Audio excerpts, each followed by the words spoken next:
सारी महिमा हम प्रभु को देते हैं। आज सुबह के समय इस अच्छे अवसर के लिए प्रभु रात भर हमें संभाला हर एक को। भजन संहिता 17 उसका आखिर जब हम पढ़ते हैं वहां पर एक बहुत अच्छा वचन लिखा है। दाऊद कहता है, मैं सुबह जब उठूंगा तेरे चेहरे को देखकर मैं क्या करूंगा, संतुष्ट होऊंगा।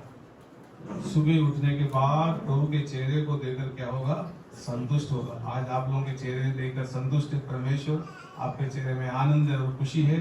हम आए हैं परमेश्वर की आराधना स्तुति करने के लिए। कितने लोग रात को सोए पर आज के दिन देख नहीं पाए, और परमेश्वर की बड़ी दया और अनुग्रह हमारे ऊपर है। आज हमारे सारे भाई बहन को प्रभु ने सही सलामत रखा है। धन्यवाद देते हैं। हमारे बीच में पास्टर त्रिभुवन है, पुणे से आए हैं। वहाँ पर अच्छा उनका सेवकाई है। मेरा पुराना एक मित्र है, तो फोन किए और कल आए बदलापुर में, आज हमारे साथ में आए। आज वो वचन हमसे शेयर करेंगे। सो प्रभु आप सबों को बहुत आशीष दे। सो कुछ मिनट है जो आपके सामने जो वचन पड़ा है, मैं आपका ध्यान लेके आना चाहता हूँ। ओके, हम उसका दूसरा वचन को हम पढ़ेंगे। उसका मंडप, किसका मंडप? परमेश्वर का मंडप। मंडप में, मंडप का मतलब होता है वासस्थान। बहुत सारे लोग अपन टेम्पररी मंडप बनाते हैं। ओल्ड टेस्टमेंट के अंदर परमेश्वर टैबरनेकल बनाया जिसके अंदर परमेश्वर की उपस्थिति रहता था। नए नियम के अंदर आने के बाद में भी यही है। बाइबल बताती है हम परमेश्वर के कौन है, टैबरनेकल है, परमेश्वर के मंदिर है, और ये मंदिर के अंदर परमेश्वर स्वयं वास करते हैं। तो परमेश्वर की उपस्थिति मंडप के अंदर है। यदि मंडप प्रभु के लोग हैं, उस चर्च के अंदर परमेश्वर की उपस्थिति बना रहना चाहिए। आमीन, आमीन। इसलिए हम आते हैं, ताली बजाते हैं, परमेश्वर की आराधना करते हैं, क्योंकि हमको मालूम है उसकी उपस्थिति हमारे साथ में है। बाइबल बताती है तुम जाओ मैं तुम्हारे साथ में रहूंगा। डेविड को कहा तुम लड़ाई में जाते हैं, I will be with you, मैं तुम्हारे साथ में रहेगा। तुम जिस काम के लिए जाते हो उस काम के अंदर मेरी उपस्थिति तुम्हारे साथ में रहेगी।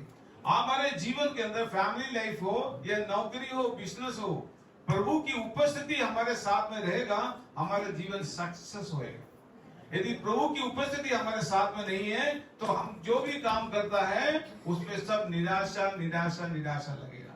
सो यहाँ पर बाइबल जो वचन हमने पढ़ा है, यहाँ पर सुंदर वचन है, लिखता है आसाफ का वचन कि उसके मंडप शालेम में है और उसका धाम सियोन में बना है। धाम मतलब छाए। आदमी जब बहुत गर्मी जब लगता है, धूप लगता है, कार चलाने वाला क्या देखता है, मेरा कार धाम में रहे, छाव में रहे, मेरे गाड़ी को धूप ना लगे। इंसान जब धूप में रहता है तो लोग भी सोचते हैं मैं पेड़ की छाव में जाके बैठे रहे ताकि मुझे गर्मी ना लगे। परमेश्वर का जो नाम है, प्रभु का जो नाम है, हमारे लिए क्या है, एक छाया है, एक धाम है। और बाइबल बताती है जब हम उसके धाम में बैठा रहता है हमारी आत्मा ठंडक लेता है। पेड़ों के अंदर एक अच्छा पेड़ है जिसका धाम छाव में ठंडा रहता है, हो सकता है नीम का पेड़। नीम का पेड़ में बहुत ठंडा रहता है, और गांव खेड़े में जाएंगे आपको नीम का पेड़ ज्यादा मिलेगा, और वो हरा भरा रहता है हमेशा, और उसके छाव में लोग जाके बैठते हैं, जानवर बैठते हैं।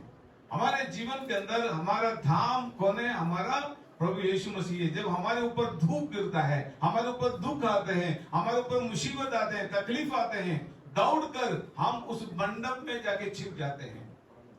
और वो मंडप के अंदर जब हम रह जाते हैं, हमारे जीवन के अंदर कोई विपत्ति नहीं आएगा, क्योंकि वो मंडप परमेश्वर के मंडप है, और उसके अंदर उसका वासस्थान, उसका प्रसन्स वहां पर रहता है। इसलिए जब हम किसी घर में भी जाते हैं ना, वो घर में परमेश्वर की प्रसन्स रहता है, उपस्थिति रहता है।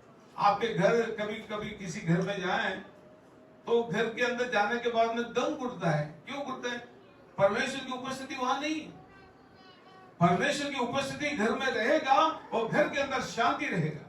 परमेश्वर की उपस्थिति जिस घर में रहेगा वहां पर उजियाला रहेगा। परमेश्वर की उपस्थिति जिस घर के अंदर रहेगा वो घर आनंद और सुखी के साथ रहेगा। वो घर कई लोगों के लिए एक मंडप के समान बनेगा, छतरी के समान बनेगा। Hallelujah, hallelujah. हमारा परिवार, हमारा घर एक मंडप के समान बना रहना चाहिए। और जो भी हमारे चर्च में आते हैं, हमारे घर में आते हैं, उनको लगना चाहिए सचमुच में परमेश्वर की उपस्थिति यहाँ पर है।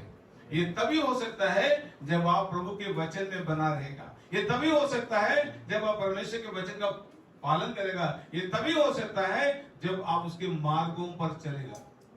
उसके मार्ग से भटक जाता है, अशांति की आत्मा अंदर आता है।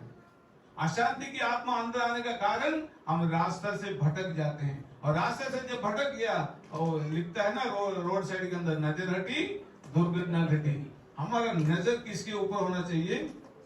उस सलीब के ऊपर होना चाहिए, उस क्रूस के ऊपर होना चाहिए। हमारा निशाना वही है, वहीं पर हम बढ़ते जाएं तो हम जीवन के अंदर कभी हार नहीं मानेगा। आमीन।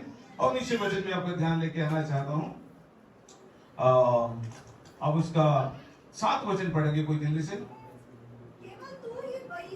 हाँ, क्या लिखा है? हाँ, somebody can read मराठी और इंग्लिश में। तुझे केवळ तुझे धैर्य पाहिजे। हाँ, तुझा एकदा क्रोध आला म्हणजे तुझ्या पुढे कोण उभा राहील? आमीन।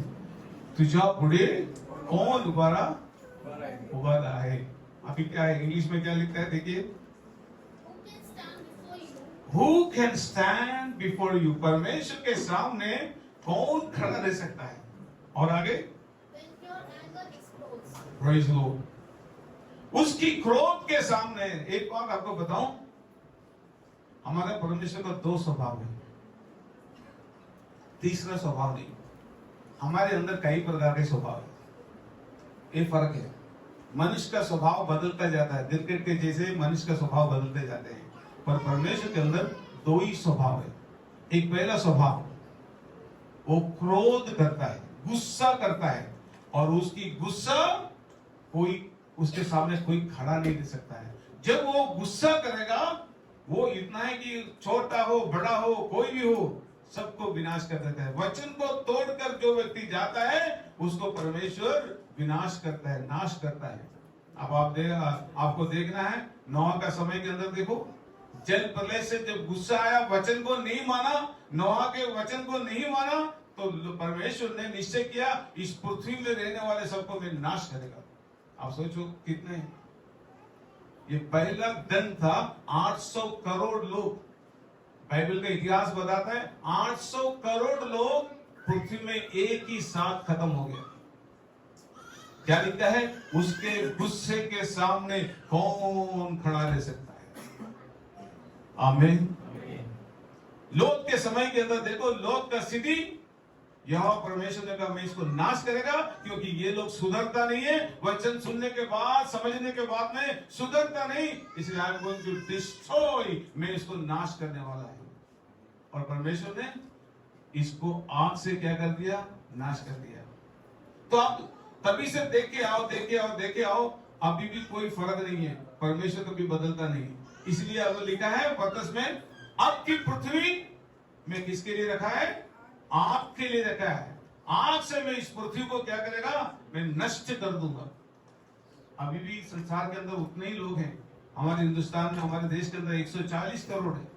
यदि मनुष्य परमेश्वर की ओर नहीं फिरेगा, बाइबल बताती है मैं तलवार का धार को बढ़ाएगा, मतलब जजमेंट हमारे ऊपर आ जाएगा। सो बाइबल यहां पर साफ लिखा है। अब दूसरा परमेश्वर का स्वभाव आपको बताऊं, ये सबसे बड़ा, जब उसको गुस्सा आता है परमेश्वर, वो किसी को बख्शता नहीं, वो किसी को बख्शता नहीं। जब भी गुस्सा आता है वो किसी को बख्शता नहीं, चाहे स्त्री हो, चाहे पुरुष हो, चाहे बच्चे हो। अब दूसरा उसका स्वभाव बताऊं, वो इतना दयालु परमेश्वर है, इतना दयालु परमेश्वर है। उसकी दया का कोई सीमा नहीं, उसकी करुणा का कोई सीमा नहीं। मनुष्य कितना भी बुरा करे, मनुष्य कितना भी बोले उसके विरुद्ध में, तो भी परमेश्वर दया करने वाला परमेश्वर है। बाइबल बताते हैं वो दयालु और विलंब से कोप करने वाला और अति करुणामय परमेश्वर है। हालेलुया। उसकी करुणा को नाप नहीं सकते, उसकी दया को कोई नाप नहीं सकता, उसकी प्यार की गहराई को कोई नाप नहीं सकता। इसलिए हम गाना गाते हैं, गहराई मिले सागर की, ऊंचाई मिले आसमां की, गहराई मिले। हमें गहराई मिले सागर की, ऊंचाई मिले आसमान की, पर उससे बड़ा प्यार हमारा परमेश्वर का है। यदि आप उससे प्यार करते हैं, उसका वचन का पालन करोगे, मैं आपको बताना चाहता हूं, इतना दयालु परमेश्वर कहीं आपको नहीं मिलेगा। इतना प्यार करने वाला परमेश्वर, वो आपको देखना है तो कालवरी की ओर देखो। उसकी दया देखना है, कालवरी की ओर देखो। उसका प्यार देखना है, कालवरी की ओर देखो। यहाँ पर उसने उस किलो पर टका हुआ अपना बहुमूल्य लहू बहाया। इसलिए मैंने कहा, उसका प्यार का कोई सीमा नहीं, पर उसका गुस्सा जब आते हैं उसका भी कोई सीमा नहीं। हम किस में बना रहना चाहते हैं? उसके गुस्से में रहेगा हम नाश हो जाएंगे, पर उसके प्यार में बना रहेगा आपका परिवार, आपके बच्चे जीवन के अंदर आशीष में आएंगे। आमीन। आखिर एक शब्द और आपके सामने रखकर मैं बंद करता हूं। उसका केवल तू ही, हाँ, भाइयों की शब्द बहुत है। आपको मालूम 111 भजन संहिता में क्या लिखते हैं मालूम? उसका 9 वचन पढ़ना। 111 भजन संहिता 9 वचन मैं बंद करता हूँ। हाँ, उसने अपनी प्रजा को उद्धार किया है। उसने अपनी वाचा को सदा के लिए ठहराया है। उसका नाम पवित्र है और भय योग्य है।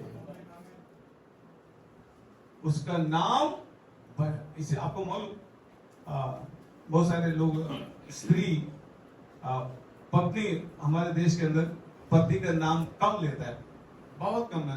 कई पर लोग लेते हैं, पति का नाम लेके पुकारते हैं, पर कई जगह पे पति का नाम लेता नहीं, उसको रेस्पेक्टेबल नाम देता है, हस्बैंड को। यहोवा परमेश्वर का नाम डायरेक्ट नहीं लेने के लिए ओल्ड टेस्टमेंट के अंदर डरता था, घबराता था, अरे उसका नाम ले नहीं सकते। इसलिए परमेश्वर ने बहुत सारे उपनाम दिया गया है, वो ताकि उपनाम से उसको पहचाने और उसको पुकारे। उसका नाम लेने से लोग घबराता था, इतना पवित्र और भाइयों के नाम है। आपको मालूम इंग्लिश में क्या उसको लिखते हैं? जरा पढ़ना, आपको मैं बताता हूं। Verse 9, 111 Psalm verse 9. He sent redemption unto his people. हाँ। He has commanded his He has commanded his covenant covenant forever. forever. Holy and reverend is his name. ऐसा लिखा है ना? Holy and reverend is his name. That's not pastor name. विश्वासी का नाम नहीं, pastor का नाम नहीं, बिशप का नाम नहीं, पवित्र और भय योग्य वो नाम किसका है? परमेश्वर का है। पर आज आपको मालूम, चर्च के फादर से लेकर पास्टर तक क्या लिखता है? Reverend, reverend, reverend so and so, reverend so and so, reverend so and so. Bible बताती है वो भाइयों की नाम है, हम उसको ले नहीं सकता है। वो भाइयों के नाम उसका है।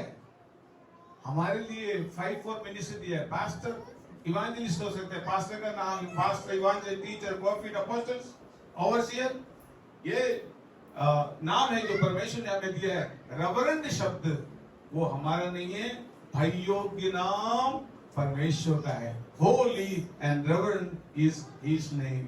इसलिए हम उसकी उपस्थिति में आकर हम प्रार्थना करते हैं और बड़े भाई के साथ उसके पास में आते हैं।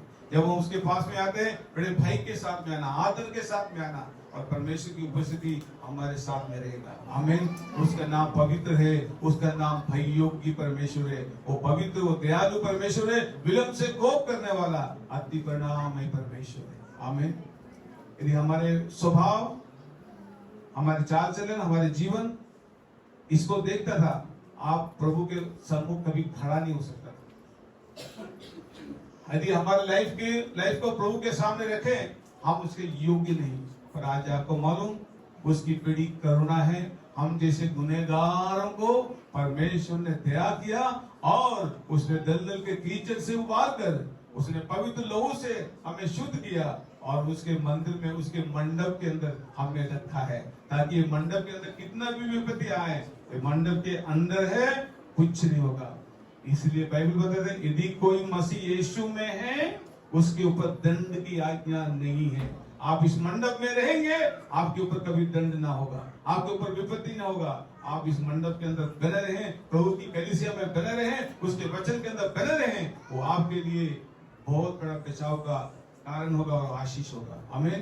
तो आप सबों को बहुत बहुत आशीष दे। Thank you.